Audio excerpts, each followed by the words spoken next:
This time on Psychic Investigators.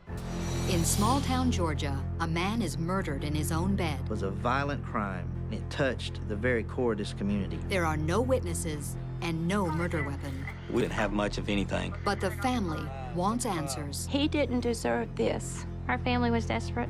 They call in psychic Phil Jordan. Can he find the killer among them? I realize it's a woman. She's horrified herself she's doing it and amazed that she can do it.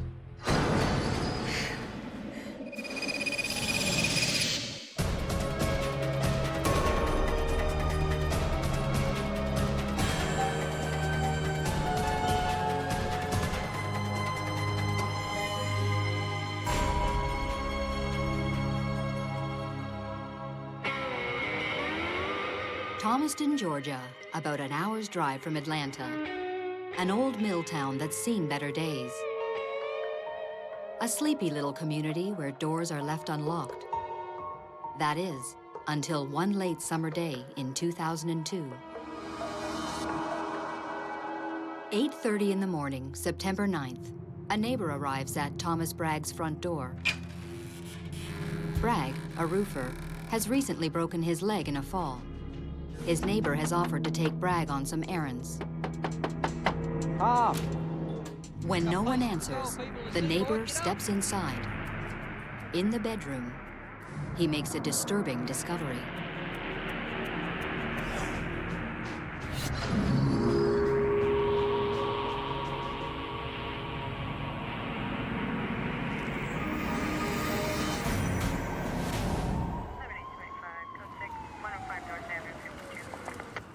When we arrived on the scene, Mr. Bragg was in the bed.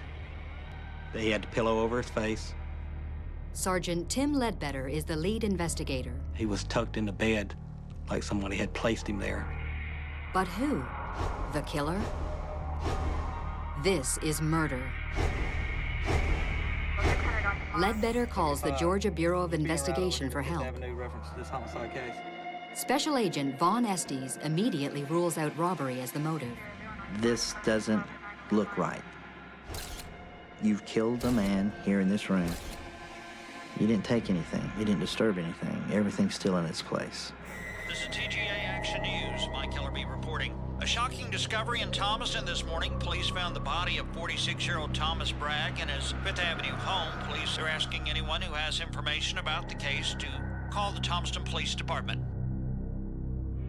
Tom's daughter from a previous marriage is stunned by the news. My boss showed up and took me to my mother's house. Nobody would tell me anything. When I got to my mom's house, my mom told me what had happened to my dad. I was a daddy's girl. It was devastating. Tom would do anything for anybody. He loved people. He was kind. I mean, Tom would give you the shirt off his back. He didn't deserve this. Tom and his twin brother Tim ran a roofing company in Thomaston. Everyone knows them. This case was a violent crime, and it touched the very core of this community. Everyone wanted closure to this case. And they wanted answers. Someone walked right in the front door, killed a man in the bed, and walked right back out the front door, and no one could believe that that could happen in Thomaston. It's a quiet, sleepy little town. But there was nothing quiet about Tom's marriage. His wife, Mary Ann, had been meeting men on the internet. Tim had been there earlier that day, and he said that they were fighting. My dad, he was pretty upset with the relationships that she had on the computer. But they had always fussed and fought. They had never gotten along, so this was nothing new to me. I told Tim Ledbetter that Mary Ann did not kill Tom, but I knew there was someone out there who did. Anytime you have a husband killed in the marital home, the spouse is going to be one of your top suspects. When Mary Ann Bragg arrives home, she's informed of Tom's murder and taken in for questioning. We took her into interview custody, towed her vehicle to check it out for any blood, any fibers. But during that interview, something disturbing emerges. Mary Ann is not acting like the grieving wife. There was no concern. There was no talk of the funeral. There was no talk of who killed my husband. There was no talk of anything emotional. It was very cold. During the interview, I was not getting the impression that she was a grieving widow. I was getting the impression that she had just been happily divorced. The clothes that she had on was sent to the crime lab. Despite Marianne's unusual behavior, police have little to go on. Her vehicle and clothes come back from the lab, and they're clean. Even her alibi checks out. She was in LaGrange, 30 miles away at her psychiatrist's.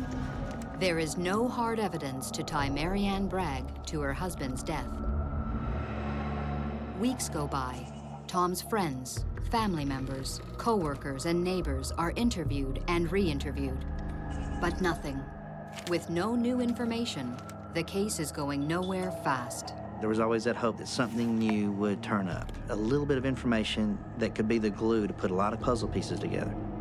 Weeks turn to months, then years. The investigation goes stone cold. 2 years after the homicide, we still didn't have much of anything. I was more or less at my wit's end. You want to bring closure for these people, and when you know, beyond any shadow of a doubt in your mind, you know who did it, you know why they did it, but when you move from that into the trial, you have to have something substantial, and that's where we were not at. You may get one bite at the apple and miss. We called the police department every week, but after so long, you kind of grow used to, not having hope. I felt like Tom's murder will never be solved. I have got to find someone to help with this case. And then one night, she does. Tom's sister sees a television program about Phil Jordan, a psychic who has helped police on hundreds of unsolved cases. A psychic had never crossed my mind in my life. You hear so many horror stories about psychics, but we were desperate. When Linda calls Jordan at his home in upstate New York, all he asks for is a photo of the victim. No other information. When I work a police case, I take a picture of the person involved in the case, and I look at that picture and mentally perceive them as if it's like an intense daydream or a video going on in my head. Sometimes it moves rather slowly, but most of the time it moves very, very rapidly. It's very much like I'm walking with that person. December 2004, Phil Jordan and Linda Hunt talk over the phone. Phil records the session. What he says next could reignite the case, but will the police listen? Some sort of a blunt instrument, but having a sharp edge on one side of it.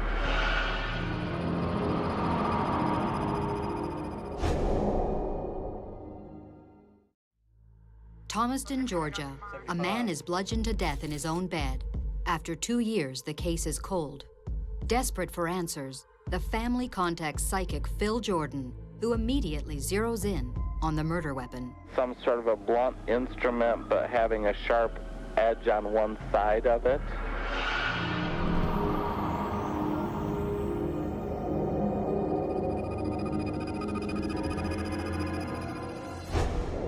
There's going to be a white one-story building.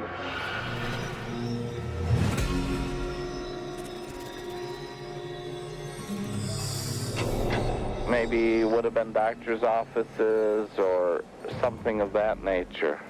And it feels like there's got to be a man connected with that somehow has knowledge of or was involved in the commission of the crime. A white building. A blunt object. What does it mean? When I hung up that phone, I was on cloud 9. I knew we were fixing to get some help with Tom's murder. Thomas was a twin, and I can't perceive anything like that happening to my twin or a sibling and having it be unresolved. So I felt, for Linda's sake as well as for Thomas's sake, I had to do what I could to help resolve this case. But will the police take the word of a psychic seriously? I wasn't comfortable talking with Phil. I was always taught the scientific way of doing a case. You know, going for the evidence, going for the fibers, going for the fingerprints. Someone that saw something that didn't see something, I never believed. But we heard several things that nobody else would have known about the case except for the ones that were working the case. We still felt that Mary Ann was the key suspect, but still in 2004, we did not have the proper evidence to convict her, but we were still hopeful. 7825, code 6, 105 North Avenue. Although skeptical, the police have nothing to lose. They decide to bring Jordan to Thomaston. First place we went to was the location of the murder. No one had lived there since the murder. 7825, code 6. We allowed Phil to be on his own. We let him guide us. You immediately begin to feel the morbidity, the darkness of what happened there.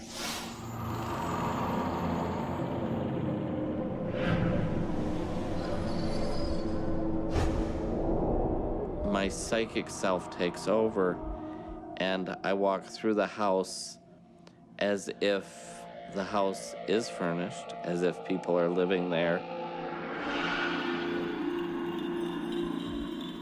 as if I'm with them on the day and time that the crime took place.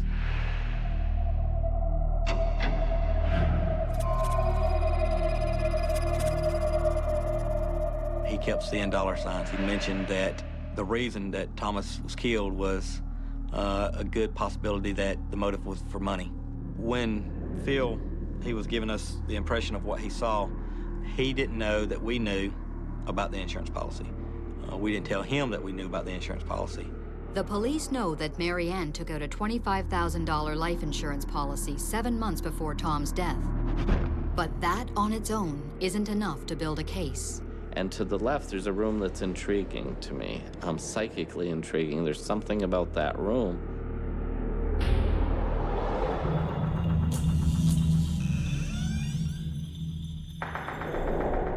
So I go in and I stand in the middle of the room and I realize this is where this man died.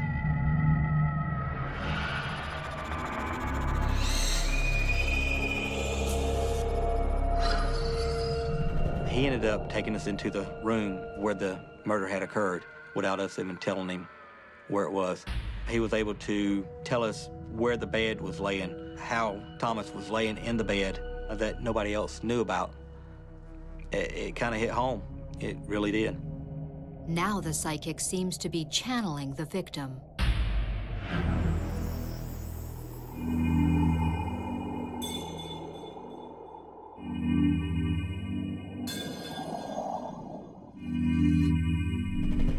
Suddenly, I'm hit in the head.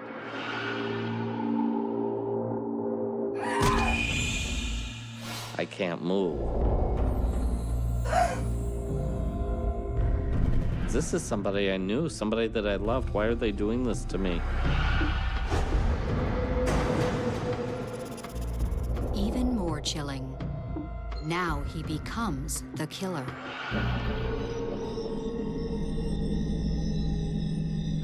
I realize it's a woman. She's horrified herself, she's doing it, and amazed that she can do it.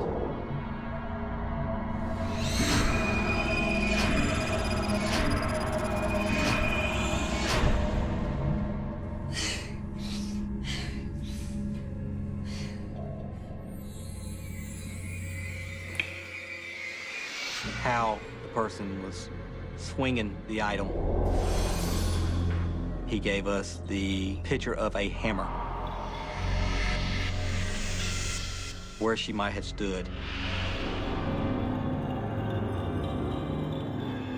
Nobody knew at the time other than us. Suddenly I have this feeling that I've got to go to a different location.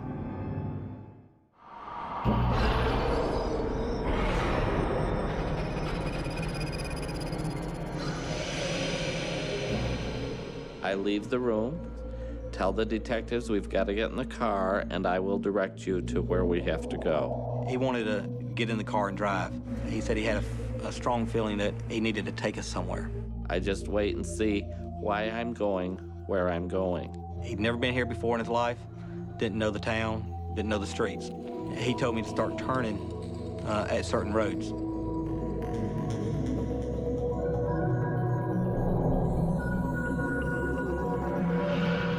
Now we have to go 2 blocks. We'll turn left.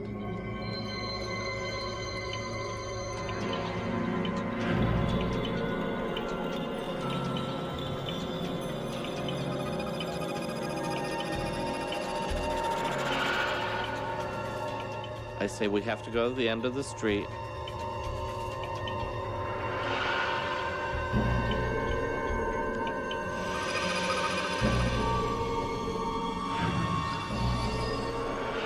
And turn right. We turn into a driveway, and I guess this is when I get cold chills, just thinking about looking back over it. At the same time, I was getting cold chills then. Code 6, 105 North Avenue, 52. There's something about that apartment that is connected to this crime.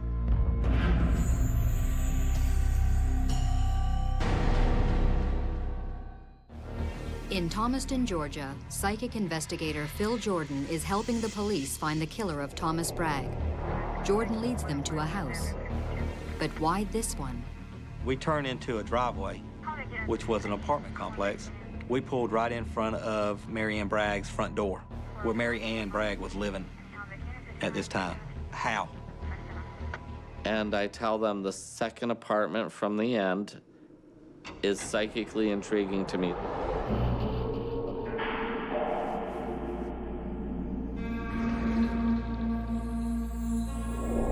There's something about that apartment that is connected to this crime, and there is no doubt in my mind. That was just amazing.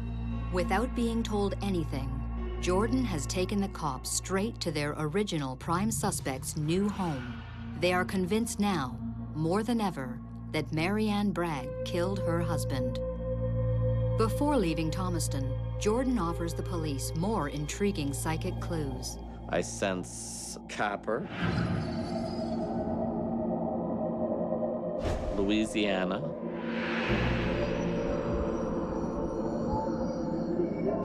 Texas. When I left Georgia, they said this case is going to end in conviction, and I knew that it would be resolved. Then, a few weeks later, the cryptic clues, copper, Louisiana, and Texas, become clear when an anonymous phone tip leads the police to Mary Ann's best friend. And her name was Penny Carter. So we thought, copper, Penny. And when we started looking for Miss Carter, she was no longer in Georgia. When they first interviewed Penny after the murder, she said nothing. Now, guided by Phil Jordan, the police track her down in Beaumont, right on the Texas-Louisiana border. Phil was on the track again. We were probably less than 30 miles from the Louisiana border and on the other side of Texas where we located her. We took her to one of the local police departments where we sat down and interviewed her. She drops a bombshell. Penny had been told by Mary Ann, not on one occasion, but 2 occasions, that she had killed Thomas. Phil Jordan's extraordinary insights and Penny Carter's explosive new information reignite the case. Take everyone's case file, everyone's interview, and categorize everything and get everything in a workable order, and then see what you have. Investigators re-examine Mary Ann's alibi for the time of the murder, a psychiatric appointment in LaGrange. Mary Ann's psychiatrist has steadfastly refused to break doctor-patient confidentiality. White, one-story building, maybe would have been doctor's offices. Got to be a man connected with that somehow has knowledge of the crime. But could the psychic be right? Does the key to this case lie in his session notes with Mary Ann on the morning of the murder?